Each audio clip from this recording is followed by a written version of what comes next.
I've seen people spend hundreds of dollars in the crown shop trying to get a certain item and just to not even get it. So today I'm going to be going over 5 scams that you guys need to avoid in Wizard101 in the crown shop, because these 5 things that I'm going to be talking about today is just going to drain your wallet. Now, just to throw it out there, I'm not trying to come at anybody. I've been playing the game for a long time and I've made a lot of these very same mistakes too. I have purchased every single one of these things on this list in my time. And also, of course, what's worth it and what's not is subjective, but these are just my opinions, things that are definitely not worth spending your money on, because a lot of the things on this list you can actually get for free within the game. So yeah, let's start off with number 1 being probably the most obvious thing on this list, and that is going to be gold. There is absolutely no reason why anybody should be spending real money on gold, because gold is okay. Wizard101 has 2 different types of currency, right? There's gold and there's crowns. The difference being gold is the in-game free currency, whereas crowns you can only buy with real money. So there's so many different ways to get gold in the game too. I mean, if you're just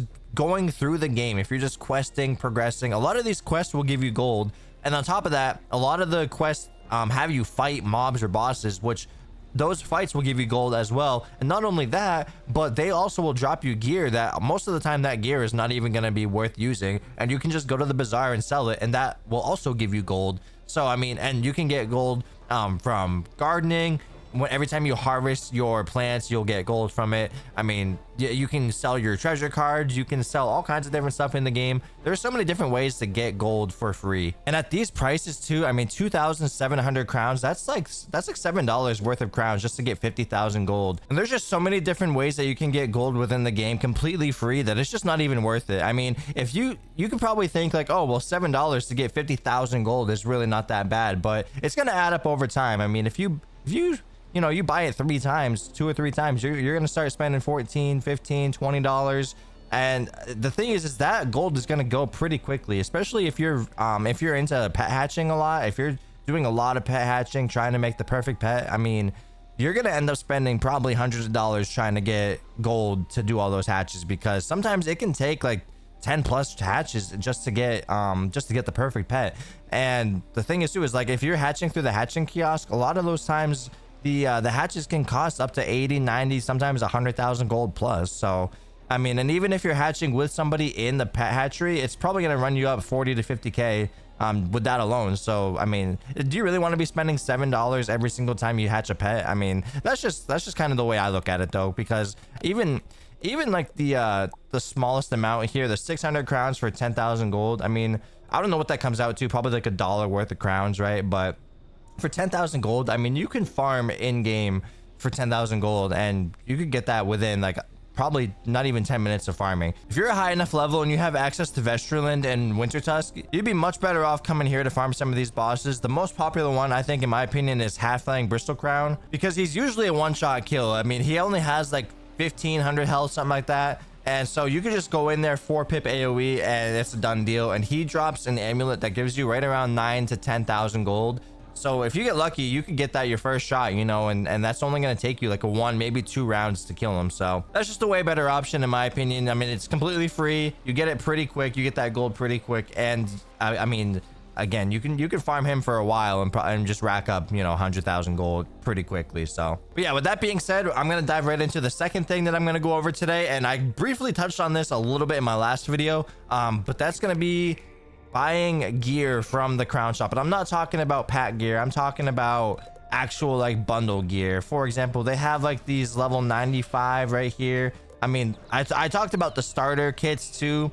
They have one for every single school, and it's 7,500 crowns, which is a lot for level 0.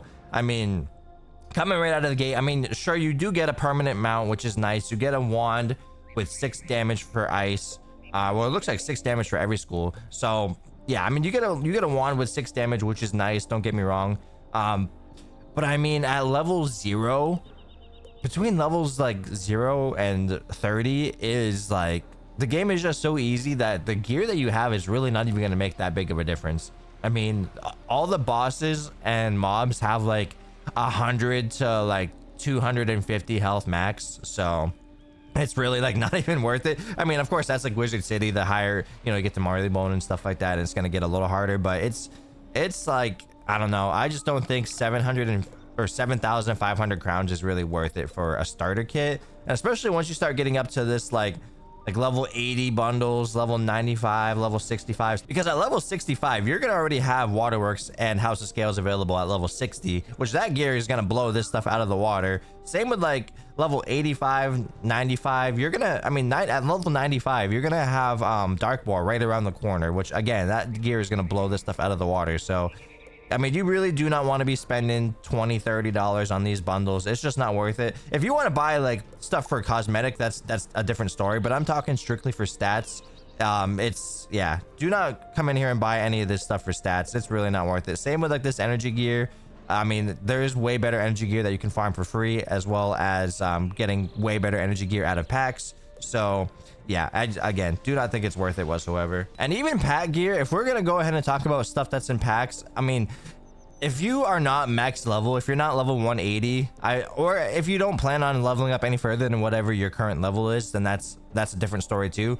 But if you are like, say, level 150 and you go ahead and you start buying freaking whatever the 150 gear is out of the packs, you're gonna level up to level 160 pretty quickly, most likely, and then next thing you know, you're 170 and then 180 within a month or two. You're already gonna be way like outdated on your gear that you probably spent a lot of money on trying to get. So again, it's really like, if you're not max level, I would wait. I've been waiting to try to get the Marleybone robes because I'm only level 170, because I really don't want to end up getting the Marleybone robe at level 170 and then now I have to go ahead and get one all over again at level 180. You know what I mean? So again, I would refrain, if you're not max level, I would refrain from even trying to get pack gear, because you're just gonna have to end up spending twice as many crowns trying to get it all over again 10 levels later. So yeah, I would hold off. All right, so the third thing that we're gonna go over today, it kind of goes hand in hand with step number 2, and this is gonna be the jewel packs. So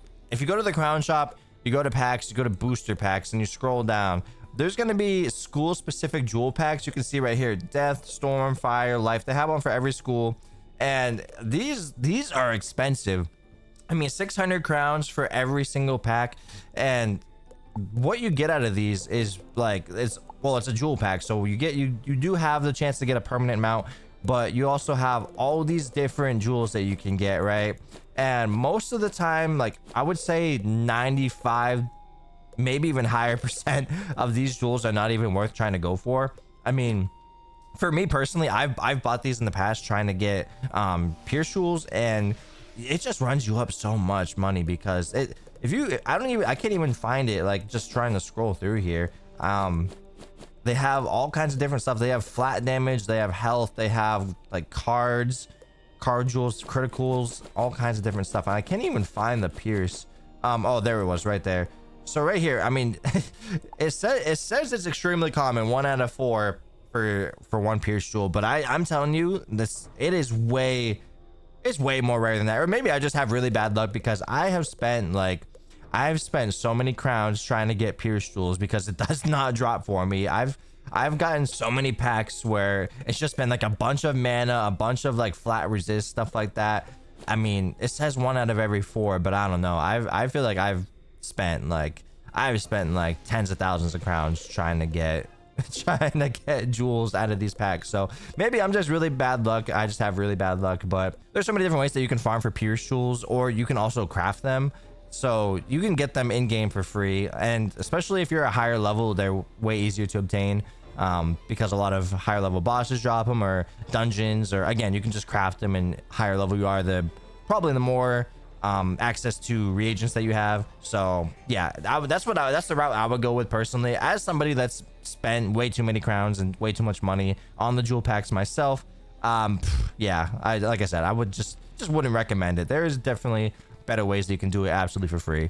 Now, we're only just getting started too. Those first 3 I feel like were nothing compared to these last 2, and the last one being the worst one, and I'm sure a lot of you guys can probably anticipate it. But before we get to that one, we're gonna go over number 4, which is gonna be the most expensive one on this list up front, and that's gonna be the mega snack pack. I mean, for one of these packs, it's 2,500 crowns. I mean, that's almost, what is that, $5 worth of crowns for one pack. And yeah, you have the chance to get, not even the chance, you are guaranteed to get 7 mega snacks, which is like fantastic, sure. So it sounds, but you're gonna go through those 7 mega snacks so fast. I mean, that'll get you to what, adult? Not if we're not talking about double pet XP. If we're just talking straight regular XP, that might get your pet to adult, and then that's it. So I mean, if you want to spend $5 every single time, and keep in mind, like I said, I have actually bought this. I made this mistake. I made this mistake, and I'm even embarrassed to tell the story, but I made this mistake when I was first starting out. I would go to the store. I would like walk to my local like corner drugstore, and I would just buy like the prepaid Wizard101 cards, and I would literally spend those crowns on mega snack packs. Like if I bought like a 5,000 crown gift card or whatever, I would literally just buy 2 mega snack packs. Or if I bought one of the 10,000 crown ones, I would buy 4 of them. And gosh, I wish I had somebody to tell me sooner that that was not worth it, because I can't even imagine how much money I spent when I was younger on just mega snack packs alone. Now one alternative that I would say, if you're going to be spending crowns trying to get mega snacks, you'd be way better off going for seeds, and these are going to be for gardening.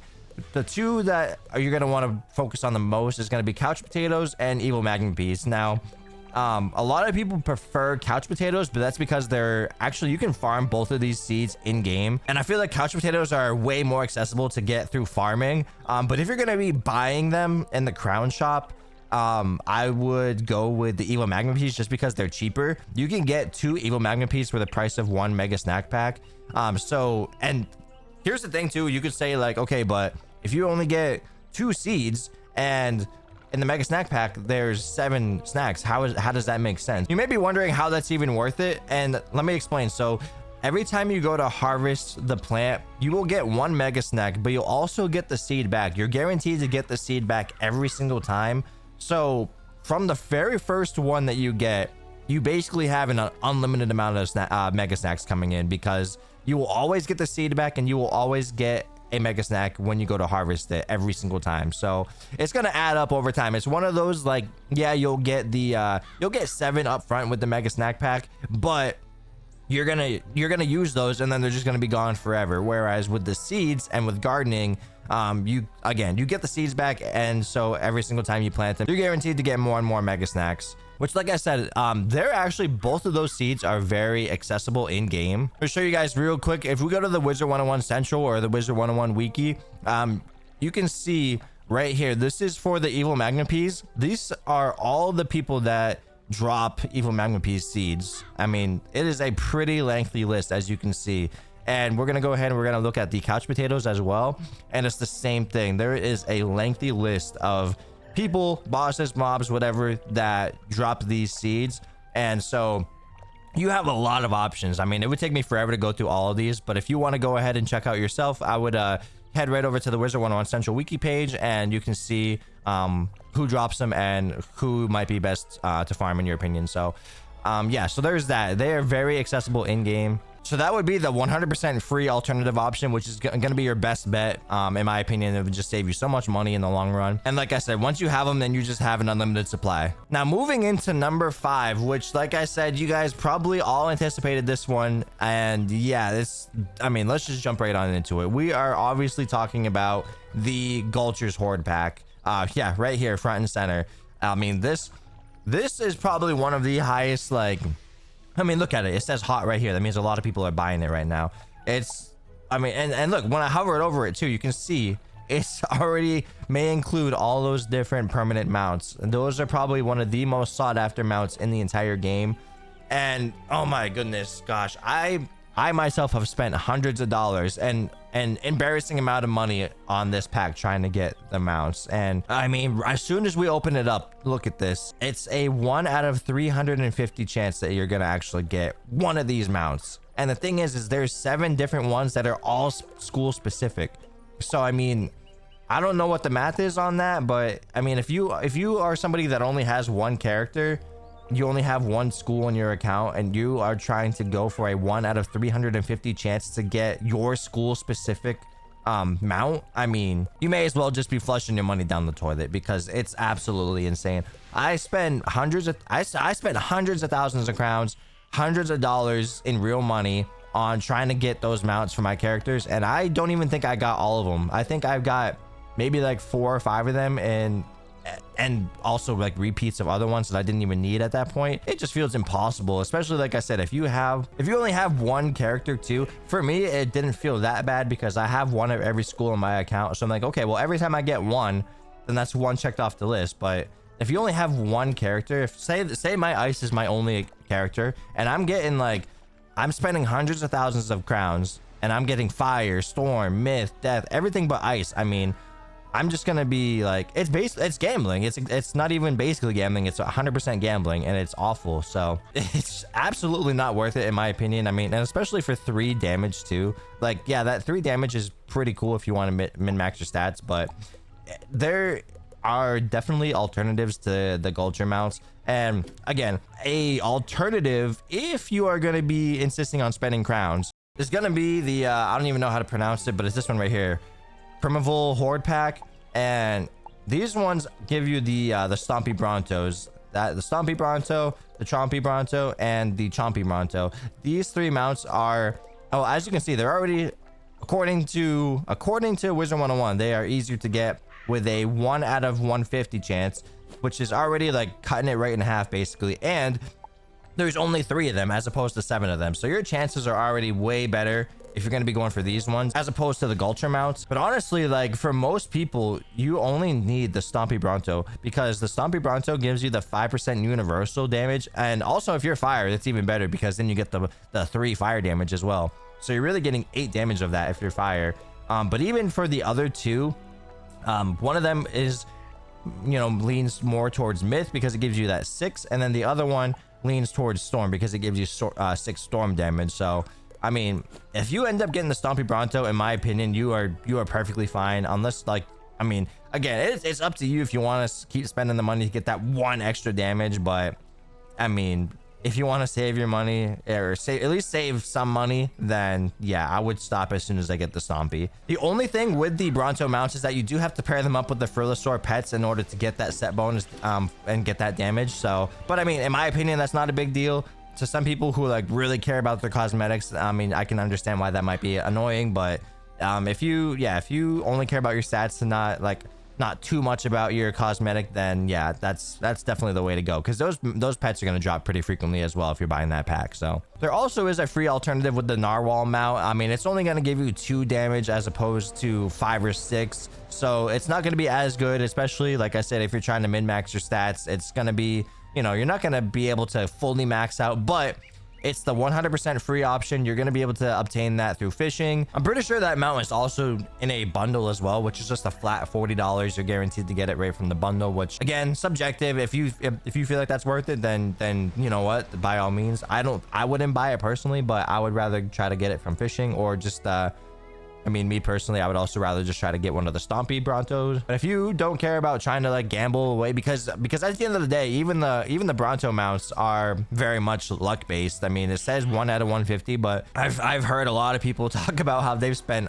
same thing, hundreds of real dollars, hundreds of thousands of crowns, and have not gotten a permanent Bronto mount. So it's, again, at the end of the day, it's literally gambling. So I mean, you could get lucky and get it your very first try, but you could also buy hundreds of packs and somehow still not get it. So mentioned it earlier, but at the end of the day, it's pretty subjective. How you want to spend your money is up to you, and I'm just trying to let you guys know, like, what in my opinion is worth it and what isn't worth it, and also trying to give you guys some alternatives as well, just so you know you have options. And maybe you were thinking about buying one of these things, and now you're thinking like, oh well, shoot, maybe I shouldn't, maybe I should buy something else. I mean, again, it's completely up to you. I can't tell anybody how to spend their money, but I can just try to give you options so you know what's the best bang for your buck in your own opinion. So I think that's going to wrap things up for today's video. If you guys did enjoy this, and if you guys were able to take something from it, please be sure to drop a like, subscribe if you guys are new, that way you guys don't miss any future videos like this one.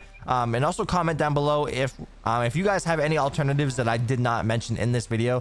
Please be sure to drop those comments down in the comment section below. That way other people can get informed and also have more options for themselves. And yeah, we're just trying to save everybody money around here. So yeah, I appreciate you guys so much for watching, and we will see you in the next one.